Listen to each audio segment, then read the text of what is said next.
Hey, Kru. You're the first one here.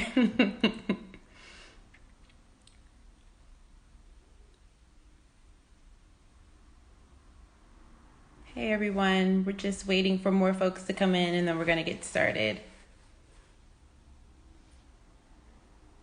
Hey, Motivation Muse.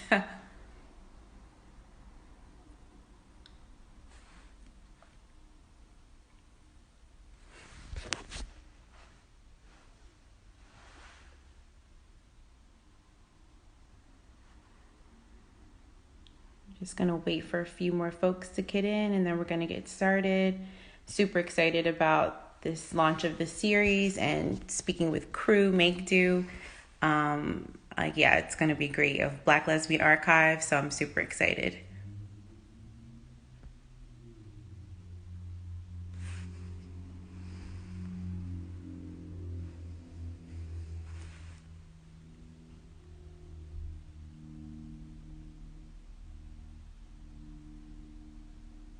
Cool. So I'm just going to get started because we only have an hour, which always is so sad when we have Instagram lives. They seem to go over that. And last time, I think the event cut off. So, yeah. So my name is Jamie Swift. I am the executive director of Black Women Radicals.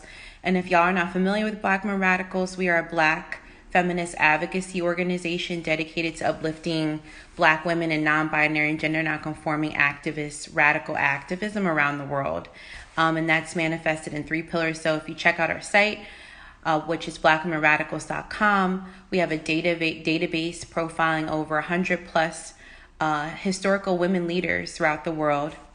And then we also have our blog, which is called Voices in Movement, and that's where we have all our cool interviews of Black women and non-binary activists around the world. And then we have our community conversations. And as you all know, COVID-19, the pandemic has prohibited us from coming together, right? But thank goodness for avenues like social media where we can connect virtually. And so this convo series called Afrekete Convos series is one of our community conversations that we have.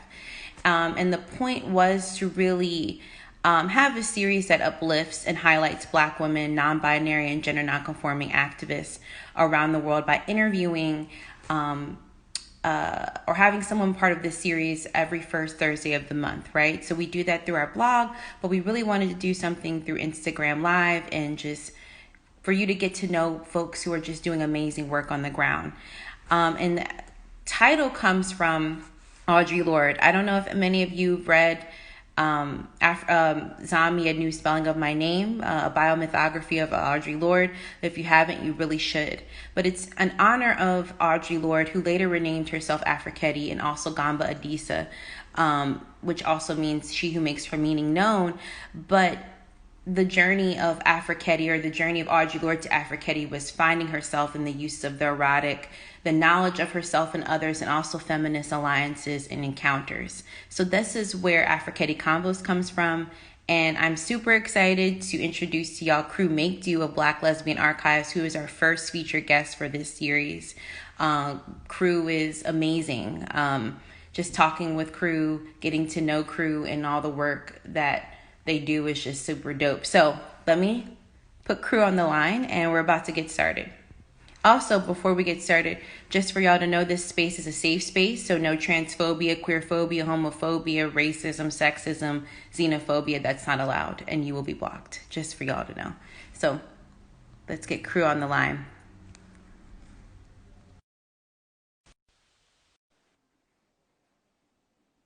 Okay, we're waiting for Kru. I'm super excited. Hey, what's good? Hey, what's good, Jamie? Hey, what's? I'm sitting back here like this, like I'm about to go into the game. Like, what's good? What's up? What's up? What's up? What's going on, y'all?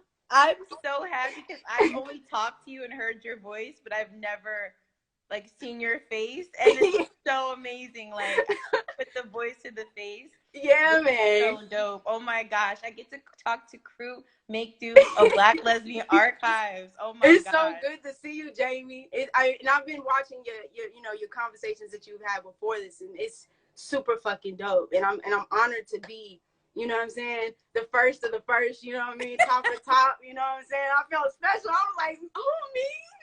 You want me to come on? Let's do it then. Let's do it. Let's do it.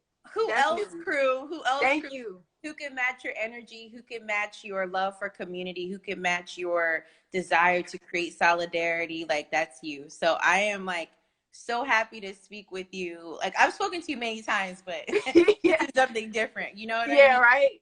And so, Kru, I know I've spoken highly of you, and I could keep talking about you because you're that amazing. But do you mind just giving the audience a little bit more about who you are, your pronouns, and also your journey to becoming Kru Maekdo and of Black Lesbian Archives? You know, most definitely, most definitely. Well, first of all, before I start, I just want to say thank you for this.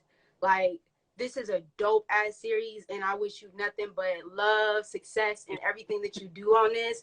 Like, we really, really, really, really need this. So I appreciate you first and foremost. thank you. Then I'll start there. Second off, who am I? Who am me? So I was born in Abilene, Texas. I was raised all around the world. I was the product of a military, not a brat. For those of y'all out there, my pops was in the military, so we traveled around quite frequently. I went from Texas to Okinawa, Japan. We were stationed in Clovis, New Mexico.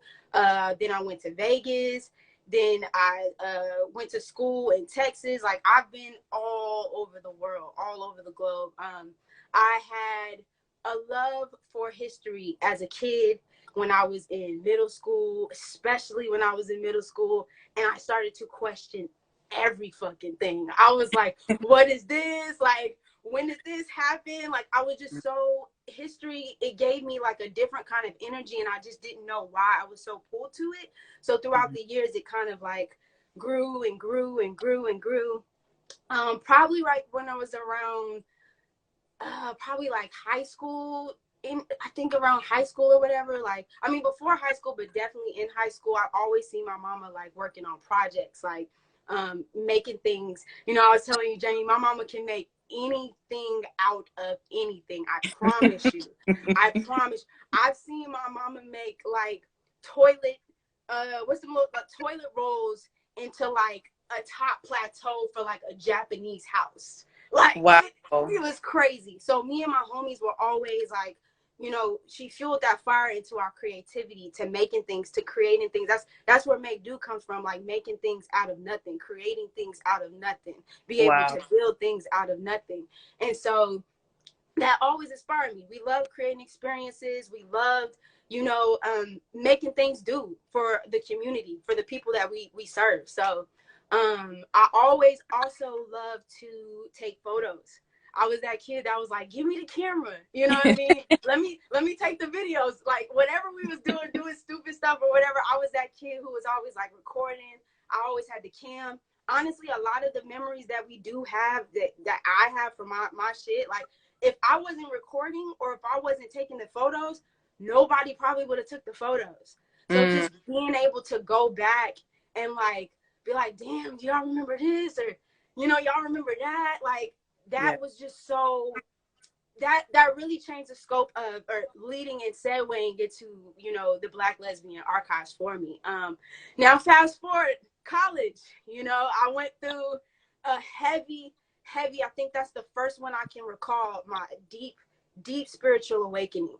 I started questioning everything. I'm like, who am I? Why am I here? Like, I went into deep depression, and I was just like, I know that my life isn't sucked into just working a 9-to-5 job, coming home and having a roof over my head. Like, I knew that there was more to the story than just doing these day-to-day things. I was like, something was like calling me. Something was calling me, but I didn't know what it was. I eventually started a radio show. It was called 2 Live Crew. It was for queer women in the community. You know what I'm saying? And you know, musicians and, you know, different people doing creative stuff in the community. And I produced that show, and that ran for a couple of months. I actually moved from Texas, graduating out of there, moving to Atlanta, because I was like, I wanted to, you know, connect with more people, especially Atlanta being like the Black LGBTQ plus rainbow mecca. I was like, I need to be in the community with people who know what the fuck is up, like who know what's going down, and I wanted to do that. I stayed in Atlanta for a little bit, and then I realized that Atlanta wasn't necessarily the place. I had my cool time here, but I still had to shuffle through my spiritual awakening. You know what I mean? Like I was still shuffling through that. So I ended up moving to Virginia with my TT, and that was probably the most quiet that I had, like the peace and quiet within myself that I had ever. I mean, I would go to the lake and I would just write. I would talk to my ancestors. I mean, beautiful lake. I still can remember exactly what that lake looks like. I would just take walks over there and write and cry and be like, what is going on with me? Like, I was just like, what is going on? And I just remember, I saw this documentary, and I should have wrote the documentary down, but I cannot remember the documentary, and I'll definitely pull that up for y'all to see. But it was about disappearing spaces in the lesbian community, and there was this journalist who went to like all these different places over the world and was like, yeah, this place used to be here, talking to organizers, activists, and I was just like, what? I was like, if we're not connecting, like I went crazy. I'm like, if we're not connecting, like, where are we gonna connect? How are we gonna connect? Like, having spaces to be able to come through and like say what's up to people who look like you, talk like you, like are in the same spaces you was so important to me. And I was like, well, if they're dissolving, then what else we have? So here's me, you know what I'm saying? I'm digging. Here I go. I'm like, I'm going in, I'm digging. I'm like, going on the internet. Oh, definitely will drop that. I would definitely drop that documentary name. I'm going on the internet. I'm digging. I'm typing in stuff. I'm like, okay, there's little stuff here and there. There was like little bits and pieces here on the internet and stuff like that. Went through majority of the Black Lesbian web series. I was like, I need more context. So I left Virginia and ended up moving. I was between New York, DC, and Chicago. So I was like, New York is way too expensive. I was like, I would love to live in New York, but it's way too expensive. I didn't want to live in a box. So I was like, no, New York. Then I went from that to DC. I was like, I love DC. I got so much love for DC, but I couldn't see myself living in DC. And I already had visited Chicago before because I was talking to this girl. So I was like, I already had been there. And I was like, I never thought about living in Chicago. But you know what? The experiences that I did have while I was in Chicago was popping. So I was like, you know what? Stack that bread up, and I left from there. And my auntie was like, are you sure you want to leave? I'm like, I ain't got no choice. I got to. Like, something was calling me to go. And while I was in Virginia, it was when the Black Lesbian Archives started. I started the Instagram, Facebook, YouTube, everything just shot up. And moved to Chicago. I did a lot of research there and digging. I met Tracy Bain, who actually founded Windy City Times. If y'all have not checked out Windy City Times Chicago, definitely check that out. It's dope. A lot of LGBTQ plus history there. And she's also now, it's still Windy City Times is there, but she's the editor of Chicago Reader. So definitely check that out. There was an exhibit going on at this time. Kristen Kaza and a couple of people that put together this exhibit. Beautiful exhibit. I will never, that exhibit literally changed my entire life. Like, when I tell you that, I was just like, wow, like, I didn't even realize that there was lesbians doing this work like this. Like, just it was beautiful. But I was trying to find Black lesbian women who were doing the same thing. So I was like, I don't really see too much here. OG Pat McCombs was there, but I was like, I need some more. I need more. So I ended up talking to Tracy. Tracy told me about a lot of different people who was in the community doing the work. She was like, this is some of the people that you could start off talking to. She put me in touch specifically with Imani and a couple of other people. I talked to Imani. She was excited. She was like, yo, like, this is dope. What you want to do? Like, how do you want to do this? And through developing the exhibit, because I decided that I wanted to do an exhibit in Chicago, I asked her, and I tell people this all the time, I was so torn between like Should I name this the Queer Black Archives, or should I name this or the Black Queer Archives, or should I name this the Black Lesbian Archives? Because I mean, that is the term, the universal term that we use now in this day. And she looked at me and she was just kind of like, what's the project about, Kru?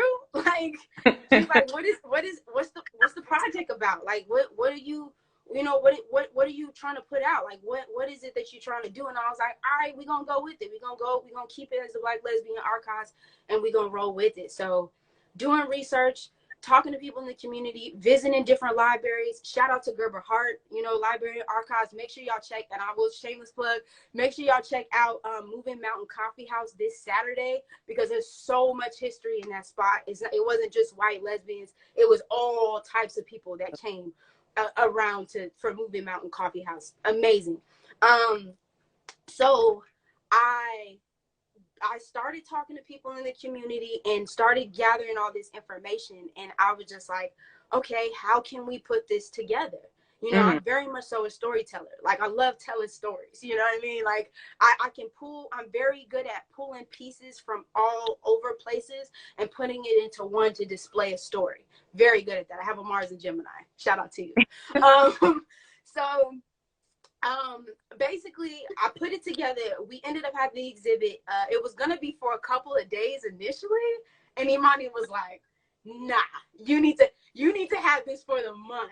So it was all throughout Pride.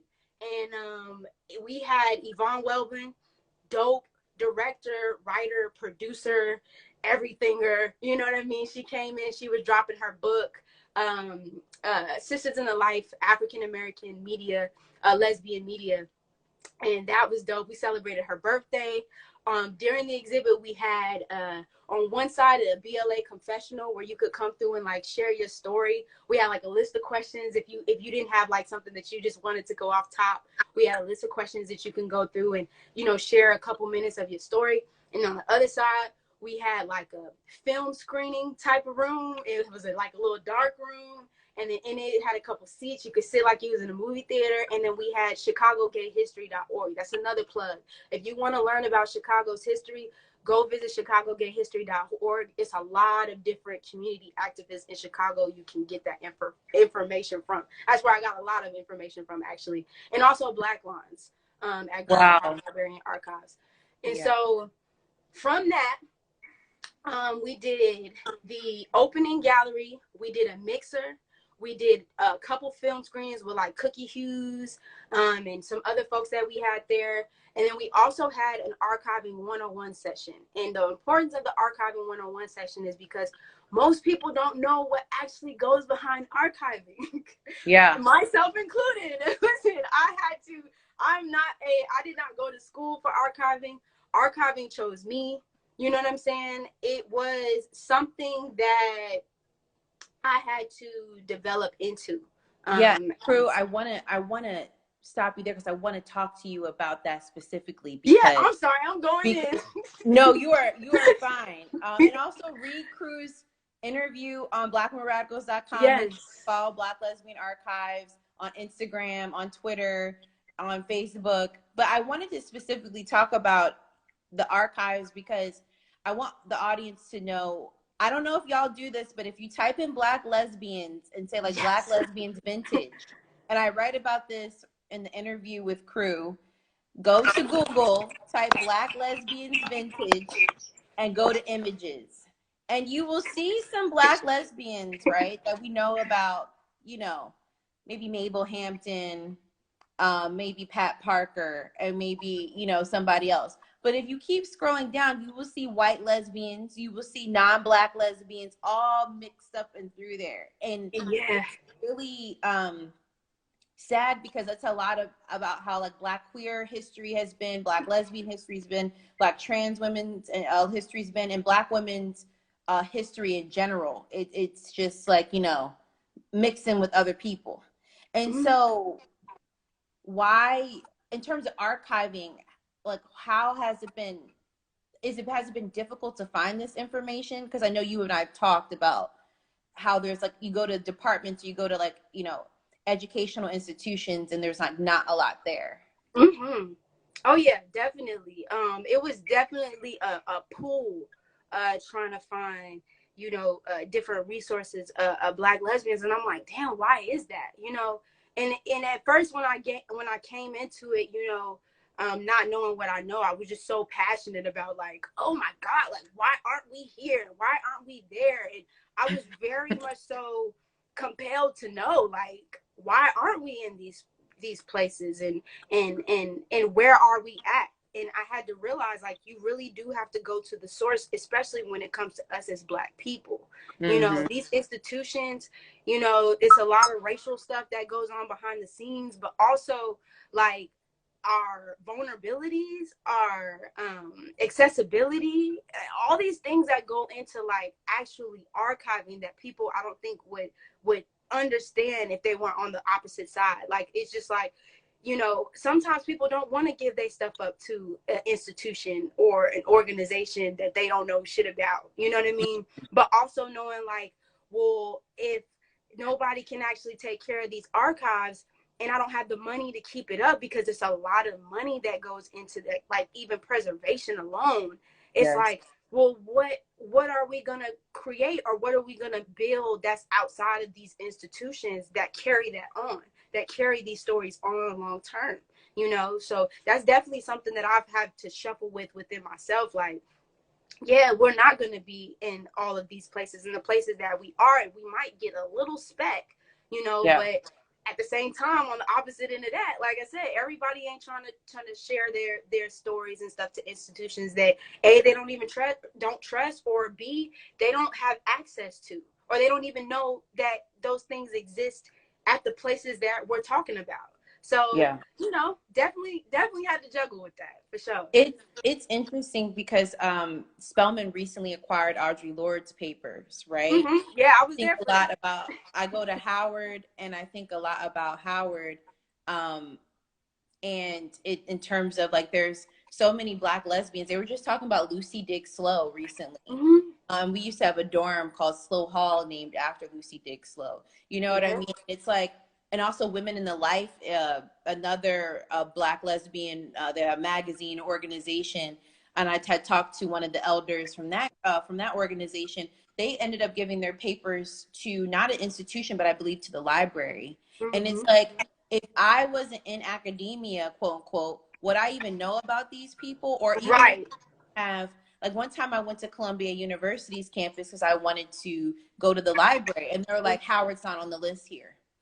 And it was really shocking to me. Yeah. They said I had to wait for the weekend. And I'm like, so you have how Columbia has some archives that I need for my dissertation, right? And you're telling me because you have archives of Black folk and I can't have access to it. It's kind of like this gatekeeperish type of yeah.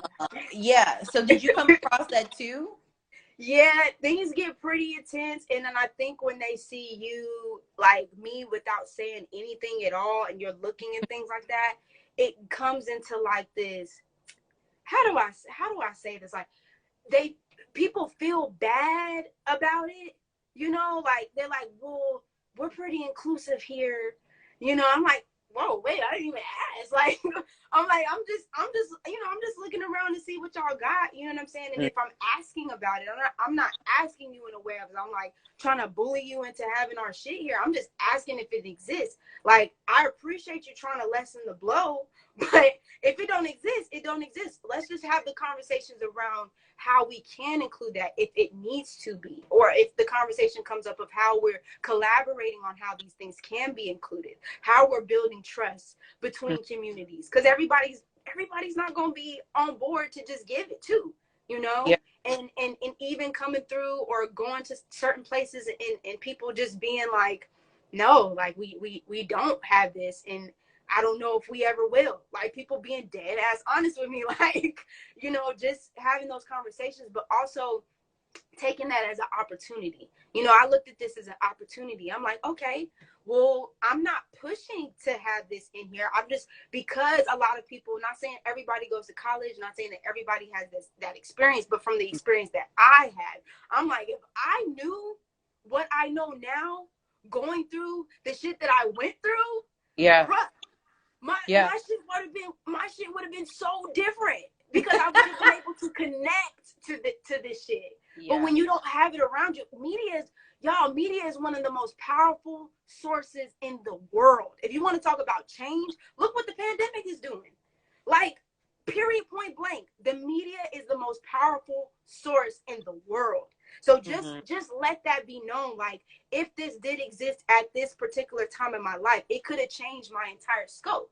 Not to say that it did, because everything happens for a reason. And I appreciate that. And I understand that I had to go through my process. That's why I started digging.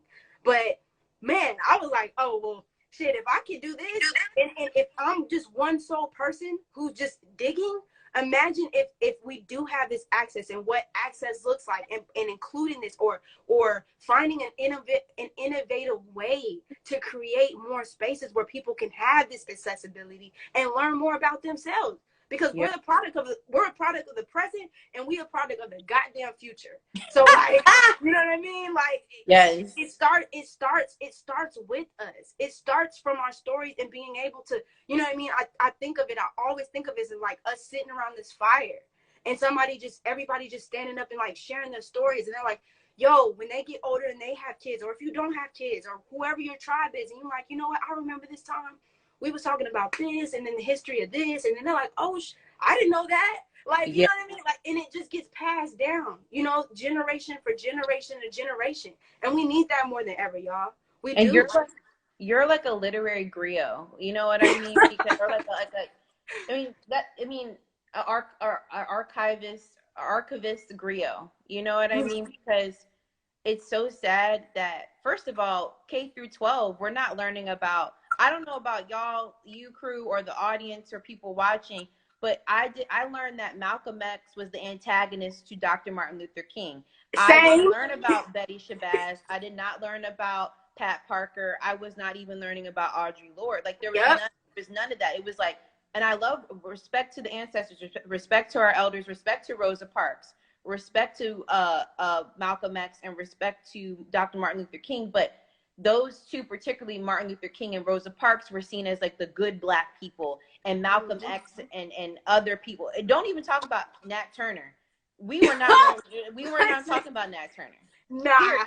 And so it's like, it's so sad, because it's like we get to a point where we come into our consciousness and a radical Black political consciousness, right? And then you want to go find out more. You're being surveilled at these institutions which have your archives, our archives.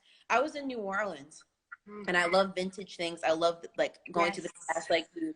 And I went to this store, and there was this white man on Bourbon Street selling Black photos of people, like photos of Black families, photos of Black families. And he had other photos of other people, but he was charging like $10 for like these, like they were random photos that he must have gotten. I don't know, from post Katrina. I don't know where he got them from, but he was selling each of these individual photos for like $1 here. Ooh, you froze. Oops. Oh, you froze for a second. $1 here, $5 here for these individual photos. And I was like, are you serious? This man, and I can say what I want to say on this Instagram Live, but I'm like, you are. And so I took these photos, because like a few of them were calling my name, but I'm like, who are these women that I picked to look at? And it's like, we can't have anything. And when we try to have something, it's like, well, why don't you add white people to the mix of this? Or why don't you add this people to the mix of this or this? No, what about our histories? You know? So I think you're just doing the damn thing with it. And I would like to ask you, so what is one of the most interesting like archives you've come across thus far?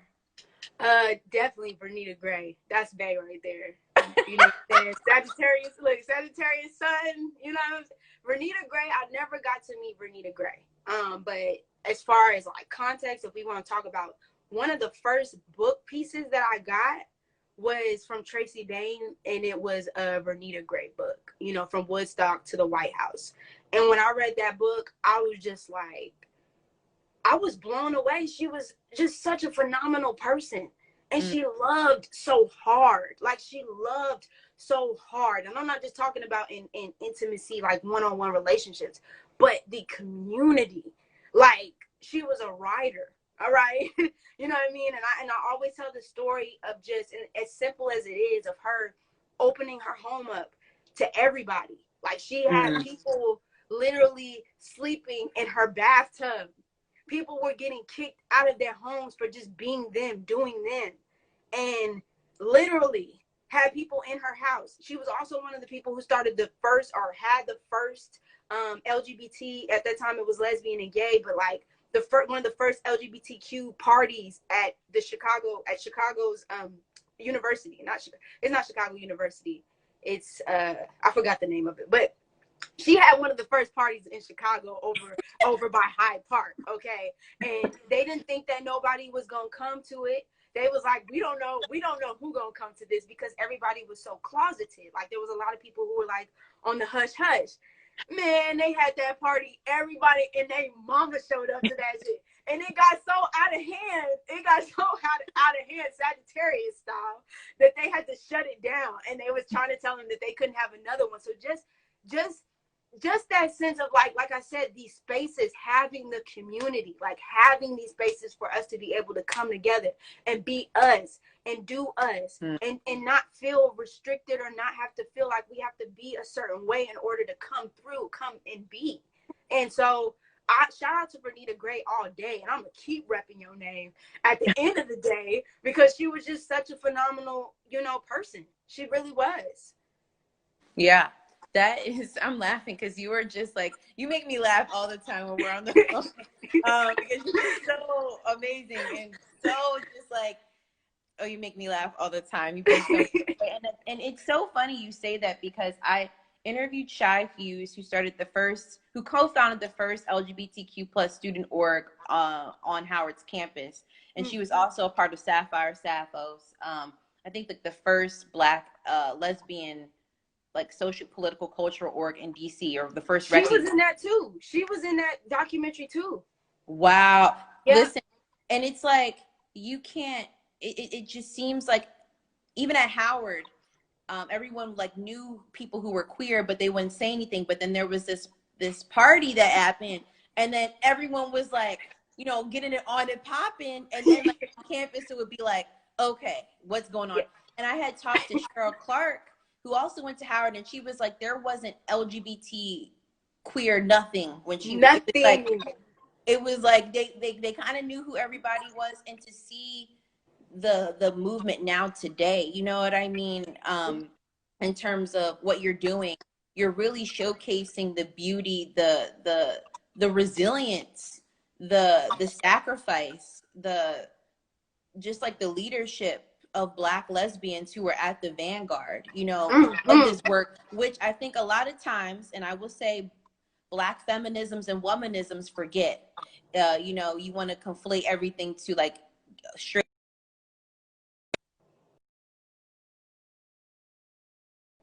back. Straight Black women. You said what? I went off for a second. I'm like, I said everyone wants to kind of conflate sometimes U.S. Black feminisms or feminisms, excuse me, to the U.S. and then also to straight Black women, and that's not, and non-binary, and like cis heterosexual folks, you know what I mean, and that's not true. And so I love the work that you're doing. So what do you hope to in the future build with Black Lesbian Archives? And also, can you talk about the grassroots tour that you were supposed to? Most definitely. Well, first of all, I just want to say that the grassroots 2020 tour has been postponed, and y'all know why. I said 2021, but honestly, the way things are going right now, Jamie, y'all, I don't know. Like, it's so much uncertainty.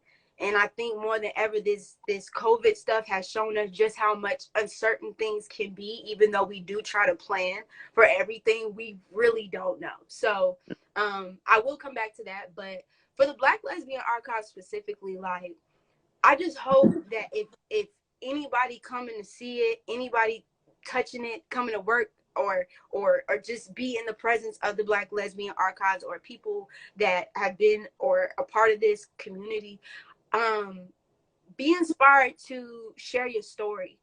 I just want to let y'all know, like, our stories are so powerful.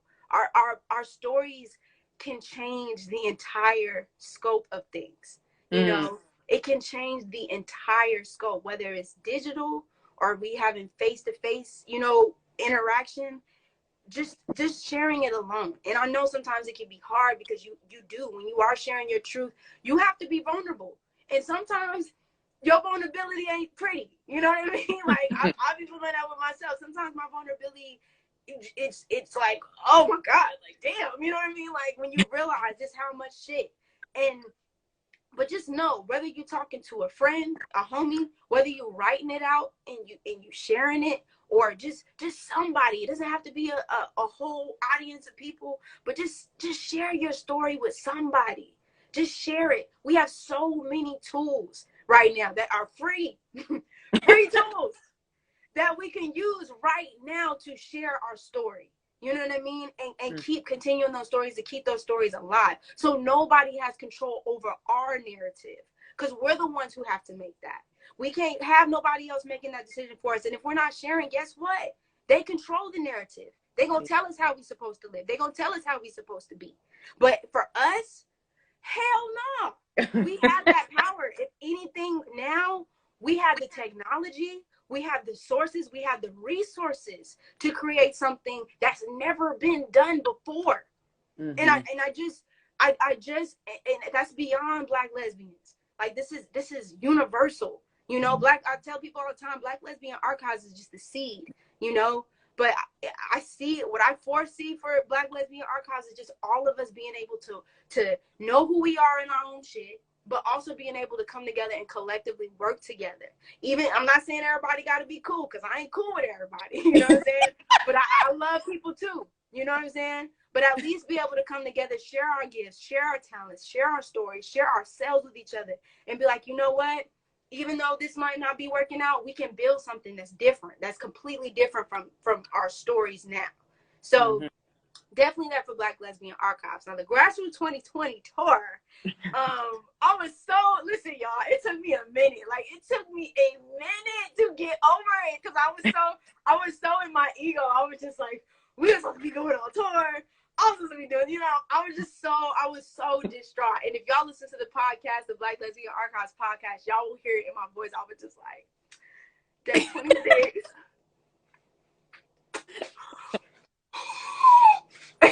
Girl, if you really listen, you can hear me crying and shit a little bit, because I was just so heated. But then I sat on it and I was like, you know what? This was actually a gift from the universe. This was a gift from the universe, because it has allowed me to plan. It has allowed me to plan even more. Like, you know, what do we want from this? Like getting deeper into like what do we want from the Black Lesbian Archives? What can we include when we actually do go on tour? What resources do we need in order to make the wheels turn? You know what I mean? Because I just wanted to go into it. I just wanted to rush into it in a way that was basically what I'm trying to say is the universe told me to sit the fuck down. Like, sit down, figure it out. Really, really, you know, when you put your heart and soul into something, you want it to be, you know, especially when it's coming from you and it's coming from a community that's behind your back. You want it to be the best it can be. So figure out how you can make it the best you can be and still relay that message. So the tour was actually set out to grassroots. You know, I'm always talking about the root, you know, from where it started, you know, building those bridges, building those relationships, bonding, you know, how we're communicating with each other. I always talk about, like, you know, word of mouth, word of mouth is one of the strongest forms of communication and connection that you can ever do and ever be. And I felt like for me, growing up in a place where I was able to go to different communities and I was being able to go see different people, being with people in their actual communities versus just talking to them on the phone, but being and seeing how people do, you know, in their own communities, what people are interested in, what people do on a day-to-day basis, you know, was a part of that. So I wanted to be able to come see y'all and talk to y'all and speak to y'all about what's going on in y'all's communities and how y'all are building, you know, solidarity and all types of things in your communities, and how are y'all archiving, you know, just different things. I really wanted to do that in person, but now guess what? this next go around, y'all, is gonna be better than it's ever been. We're gonna be coming out with lights, you know what I'm saying? Bam, bam, shebang, bang. It's gonna be dope. You know, I'm really, really, really excited to be able to like this next go around, because it's not gonna be anything like it was when we first started out. I'm trying to tell you. But listen, I think that's the beauty of doing like it happened with Black women radicals too. So I had this idea for a long time, but then I realized like you can't rush this. Like you have to sit down and you have to silently build and keep, silently build. For me, it was silently building and then like release it out into the universe when it's ready. You know what I mean? And I think that's where it's at. But I was so excited because you were supposed to come to DC and we were planning an event together. And right. you know what? It's all going to work out because I think what your project is so important. And going back to what you were talking about, building community and how the media is one of the most powerful tools to dismantle our getting to know ourselves and the collective journey of coming into ourselves and coming into each other.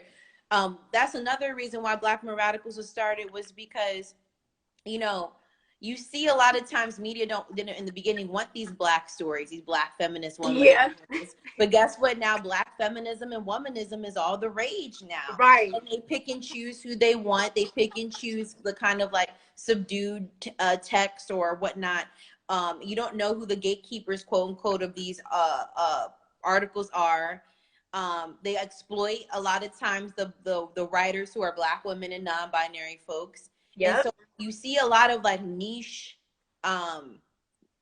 Instagram, like, or niche social media or niche websites coming out that are run by Black women and non-binary folks. And it's like, now is our time, really. Mm-hmm. And we're seeing also how people are copying and pasting what we're doing too to get clout and benefits, right? That's how you know you're doing the greater good, the Lord's work. Yes, and that's how the ancestors are with right too, because it's like, and I think it's so important because when we're in 2020 now, but what's going to happen, like you said, in 2030, 2040? Who's going to look back and be like, okay, how are my people who generations to come, how are the generations to come going to know this information about themselves? Because we're still digging. Right. We're still trying to find ourselves in many respects. There's so many names of Black women and I come across and I'm like, damn, I didn't know who these people were. And also the people in our families, like our grandmothers, our mothers, our aunties, our other mothers, our siblings, our nibblings, whatever, you know what I mean? Right. Like let's archive those stories too. Right. So I'm excited for the grassroots tour whenever it happens. Yeah, right. Me too. And I'm definitely excited to see what y'all got kicking over there too. You know what I'm saying? And this collabo, that shit. Listen, if you ain't there for that collabo, you're gonna have to take a flight, drive, do whatever you do when it comes through, because it's gonna be groundbreaking, y'all. I'm gonna just tell y'all that right now. Like that, this shit ain't gonna be nothing like you've ever seen since you've been on this here plane. All right. Period, poo. You're so funny. Oh my goodness. So yeah, I'm super excited. You have to come to DC. And we got to make this happen. But my last question for you before we have any questions from the audience are like, who are some historical and contemporary, they can be Black lesbians or Black women who in general, who you admire and who inspire you to keep doing what you're doing, keep pushing. You know what I mean? Most def. I would definitely say Imani off top. Imani, Rupert Gordon, she was everything to me when it came to like really, kicking shit off. And, when I was struggling with like, I hate to admit this, but my doubts and shit, I was just like, because think about it. Like when you coming in as a transplant and you're not from the city and you know what I mean? Like I was very sensitive to the fact of like, well, I had to look at it from my own shoes. I'm like, I don't want to come in as somebody who's coming out of this city trying to come in and, telling these stories. But also I was like, but I need to tell these stories. This is the place where I was starting and I was building, and I was like, but these stories haven't been told and they need to be. So I was definitely, trying the line, and I had a couple conversations with Imani about that, because I was like, I'm like, I kind of feel like I'm stepping on some toes. So she was really the one that was like, Kru, this is something that needs to be done. You know, like, you know, we could talk about the logistics of everything, but like, this is something that needs to be done. So I appreciate Imani for that. Pat McCombs, I always gonna bring up Pat McCombs because she was, still is a fucking warrior, you know, when it came to, you know, a lot of things that went down in Chicago. Tracy Bain, you know, Vernita Gray, as always. God, the list goes on. And for Enina J, you know what I mean? First time I saw Enina J at Womb Poetry at Affinity, damn near lost my shit. Listen, she's a Cancer, and also I saw her perform. She was one of the first people I saw perform at Affinity, and I just cried and bawled my motherfucking eyes out. I didn't know what to do. I was just like, oh God. So shout out to Nina J, my mama, my granny, you know, for always being solid with me. You know what I'm saying? Like we, you know, like I told you, we had our shit, but they still are so supportive and like, you know, just me as a body, as a person, like they just really show that love. So I just want to definitely give a shout out to them. And yeah, my homies, all my homies, you know what I'm saying?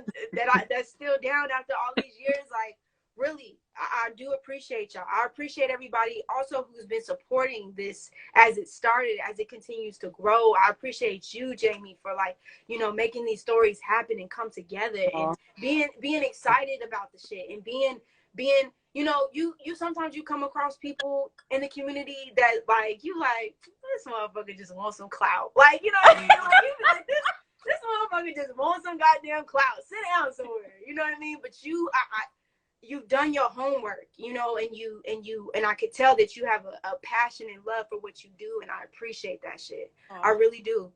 Most definitely. Thank you. Kru, you about to have me cry. Thug cheer, you know what I mean? Like, you know, real talk. You know, I appreciate you so much because, like I said, you know, what I loved about what your response was that you named people who are like well known in the community, but you also name people who have held you down in your family. And I think that's like those are the real Black women radicals, or whatever radicals in our lives that really keep us going. And you definitely have the spirit of community, of solidarity. You just keep pushing and pushing until like your dreams become a reality, and you're doing it because you know it's for the greater good of our people and for Black liberation and for our political consciousness and coming into ourselves, because now more than ever we need this solidarity, especially during COVID-19 and post it. We need one another across genders, across continents, across languages. And we have the tools to do it because our ancestors did it. Like, I was laughing when I was transcribing your article because you were like, our ancestors, they was going through it and they made a way for us to be here. And you are iteration of that legacy. So I appreciate you so much.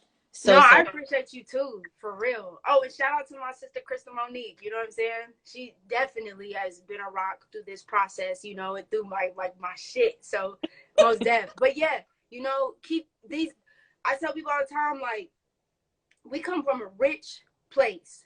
You know, I don't too much care for niggas, and people tell you all the time when motherfuckers be like, I'm poor, I'm this. I'm be like, oh, listen, we come from such a rich lineage, and I'm not just talking about in the form of material, y'all. We come from such rich people. I mean, and they look like they with us. It's not like we have to go seek and go try to find them. They're with us. They're on this plane right now. And right now, I'm trying to tell y'all right now, I'm not trying to fearmonger nobody when I say this. Y'all think the shit is real now? Shit is about to get really ugly. And I'm saying this.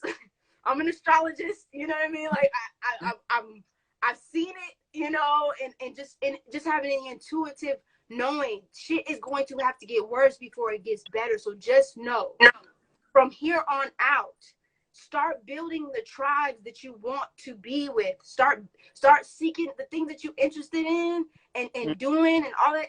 Just seek out people who not think necessarily like you, but are interested in the things like you, so y'all can build and y'all can heal and y'all can do these things. So when we come together as a unit, as a collective, we come out this shit stronger, you know? So don't be fearful of what we don't know.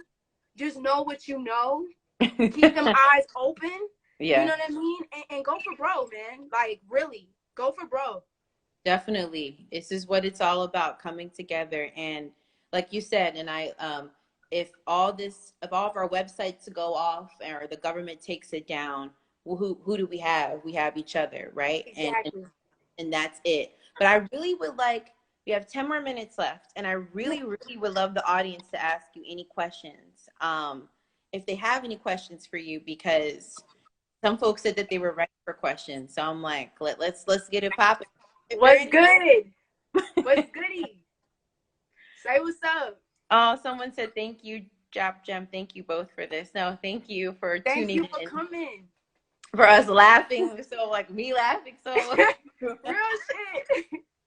For real. I love stuff like this. I love stuff like this. I think we need to definitely do more of it. And you know, even though I go so hard on social media sometimes, I had to even sit back and be like, well, damn, like, shit, if we didn't have social media, we would be looking at the wall right now. You know what I mean? The fact that I could talk to you while you in a different place on a video. So amazing. Innovative. It's so innovative. And that we can have these Black feminist discussions, you know what I mean?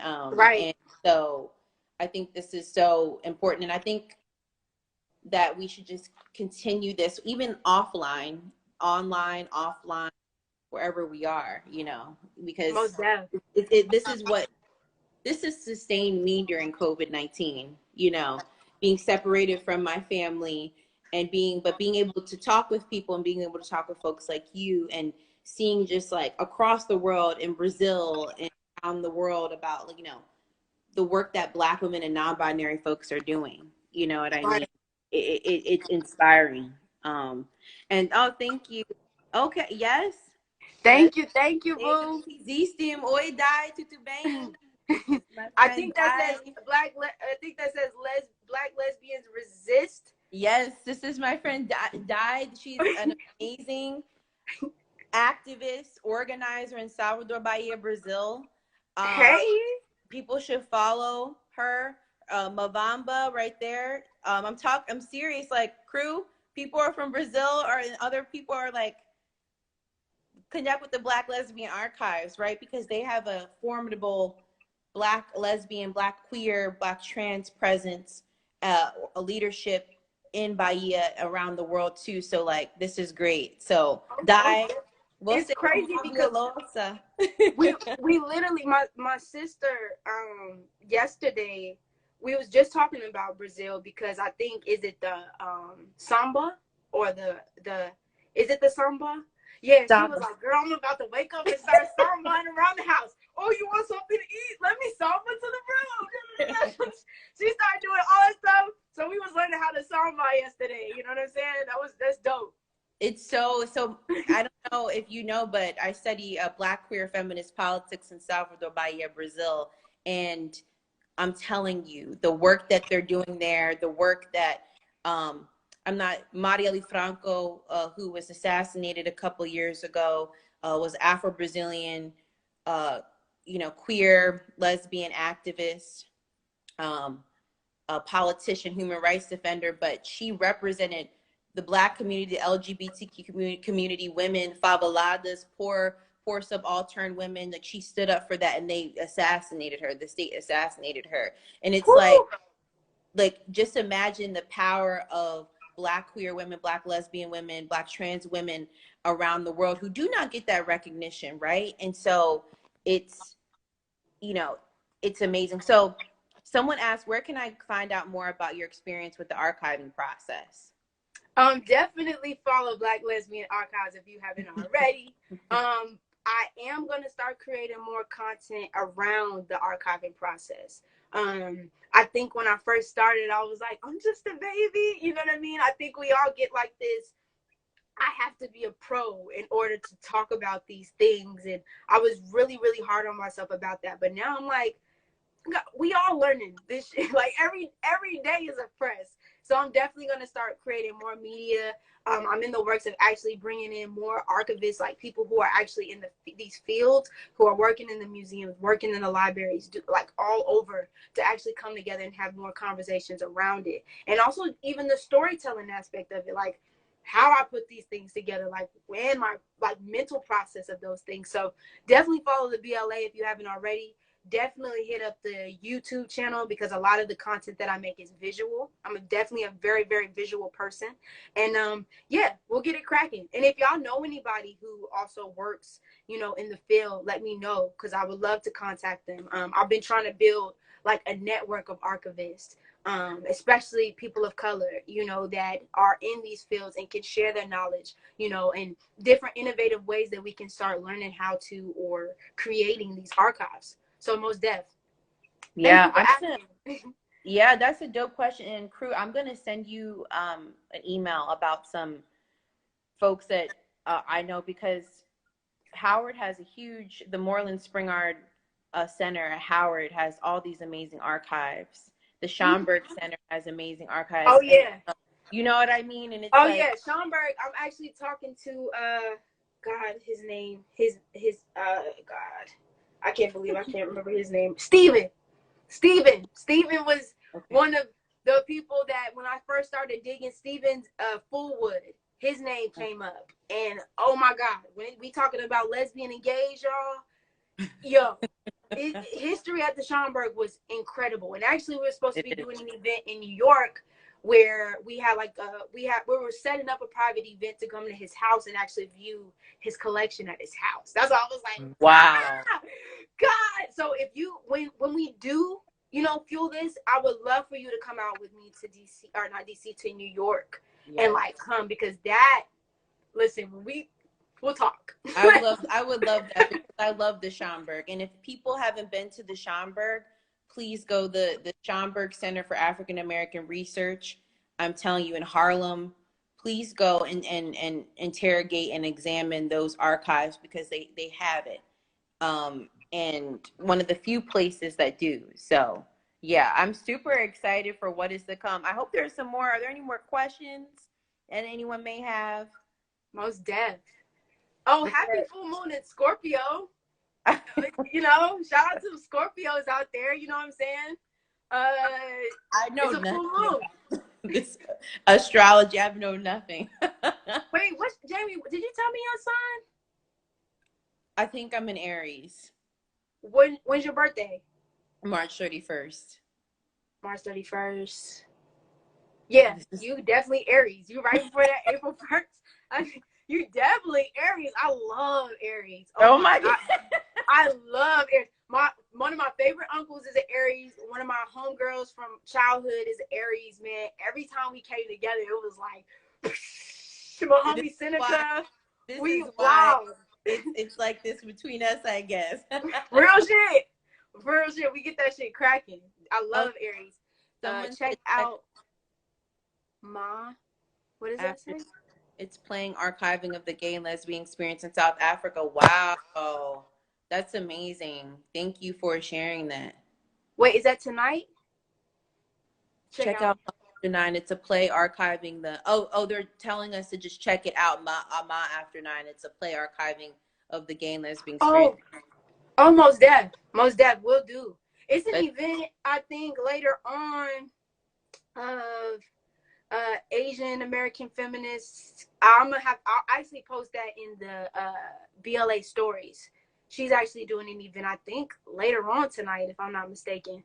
I love, and that's another thing before we go, I love like the multicultural, like people coming together from all different backgrounds, like, you know what I mean, to come together and talk about these things. This shit has been so dope to see. I love that. Yeah, it is. And there's so many of folks on the continent too, the LGBT community on the continent, in the diaspora. And I think that's like really, you know, coming together and learning more. It's going to help our praxis. Someone asked, what's your sign, before we go? Well, I am a Leo Virgo cuz, but I am a Pisces rising and a fifth house Cancer moon. So I'll be like, then I'll be like, all right, bitch, we need to plan. Then I'm like, then I'm like, all right, what we doing tonight? You know what I mean? I'm all over. I have Well, a Mercury in Leo, I have a Venus in Virgo, and a Mars in Gemini. So it wow. gets Well, crazy.